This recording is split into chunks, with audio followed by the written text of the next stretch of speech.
I'm licensed and bonded and insured, and there are a whole bunch of other people that are on social media that keep undercutting my house cleaning prices. What on earth am I supposed to do to compete? Well, that's a great question, and we're going to talk about that today. Hi there, I'm Angela Brown, and this is Ask a House Cleaner. This is a show where you get to ask a house cleaning question, and I get to help you find an answer. Now, today's show is brought to us by mycleaningconnection.com, and that is a cleaning hub resource of a bunch of different things that you can use as a house cleaner to help grow your business. And there are a bunch of books on there that will help you with word tracks and power talking, and they will help reframe the way that you present your ideas so that you can sell value, not price. All right, mycleaningconnection.com. All right, now on to today's show, which is an exciting question, and this comes up about 30 times a day in my personal life from all the different networks of house cleaners that I get to talk to. Now, there's a common thread that, oh no, everyone else is undercutting my price, and I don't even know how to compete in this marketplace. Okay, let's back up a step. I'm going to share with you a short story about the other night. I had a business meeting, and I went to a business meeting, and part of it was at a restaurant. When we went to this restaurant, I looked at the menu and I started laughing inside my head because the cheapest thing on the menu was about $20, and it was a little bowl of soup. All of the entrees were $40 to $50 a piece. And as I looked around at the table of people, I saw everyone scanning the menu, and they kept flipping from the beginning to the end, to the beginning to the end, and we're all thinking the same thing. What on earth can I eat on this menu and get filled up, right? Because we're all hungry. It's been a long day. It's been a long training. Here we are looking at the menu, and everybody started making these weird excuses like, well, I have dietary restrictions, and I can only eat this, light broth soup that's $20 for a bowl of soup. And everybody's looking for the cheapest thing on the menu. And then when the food does arrive, it's this great big monster plate with this little tiny portion of food right in the middle of the plate. But it's decadent looking, right? It's all designed and it has like these little capers on the side, and there's some kind of fancy glaze, and there are little droplets of stuff on the outside of the plate that you can't eat. They just look pretty. And that's your $50 plate of food. So the reality is, it was the wrong place to eat for the business meeting for the type of people I was with, okay? They were all pretty much industrial blue-collar workers that are working by the hour or by the job, and we're all penny pinching and paying attention to our savings. And it's the holiday season. Nobody wants to spend $50 a plate on 3 bites of food. You know what I mean? It was one of those restaurants. All right, now, and I'm not knocking the restaurant because there's a place for that. But the reason I share this story with you is this. Some of us go into the house cleaning business thinking that we are a $50 a plate service. But the customer is not buying a $50 a plate service. So they kick you out the door and they say your price is too high. Or there are other people in the neighborhood that come in and they go, hey, if you're hungry, we are a hibachi grill where we have all sorts of fresh fruits and vegetables. You can grill any of those at the grill, and we have sushi on the side. And it's only going to be $11.99 a plate. And so a lot of people go, oh, well, I'm hungry. I'm going to the all-you-can-eat buffet. And you're standing over here in the corner going, well, I have the decadent-looking plate of food. Why aren't they buying my thing? Okay, well, the reason they're not buying your thing, you might be in the wrong neighborhood. And I'll be honest with you, you just might be in the wrong neighborhood. You wouldn't have the really high-end, fancy, aloof kind of restaurant in a lower part of town where there are lots of Burger Kings and fast food places and your hibachi grills that are going to be the all-you-can-eat buffets for $10. They're not going to be in the same place. It's a different clientele. So if you go into one market thinking, well, I know my worth and this is what I'm going to charge, you might be outpricing yourself, okay? And I'm not trying to have you scrape the bottom of the barrel and go in and charge gas station price for food, right? There's food at every gas station, but that's not the high-end stuff.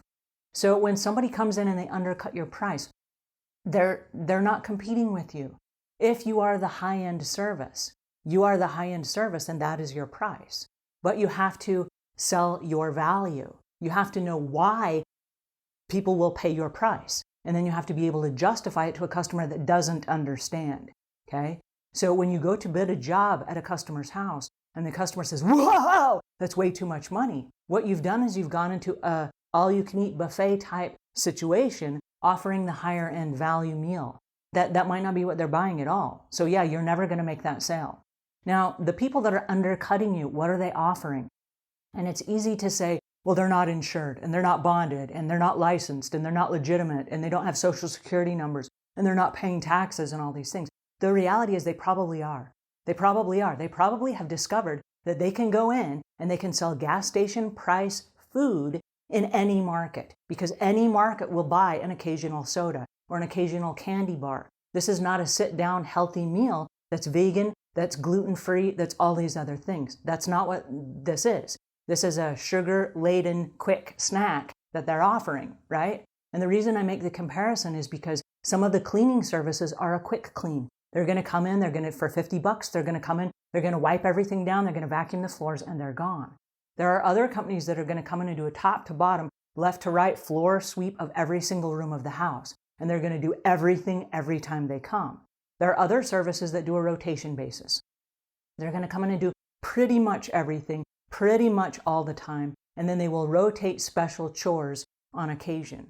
And then there are only companies that will come in and insist that they only do a deep cleaning on the first time and that they have a high-end service after that.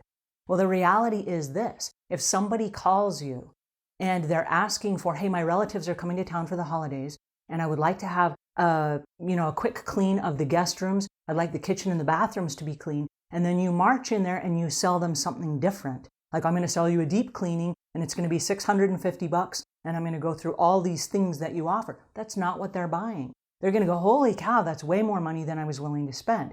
What they were looking to spend was $150 to get their kitchen floor mopped, the counters wiped down, the bathrooms tidied up, and the guest room ready. That's what they're willing to pay, okay?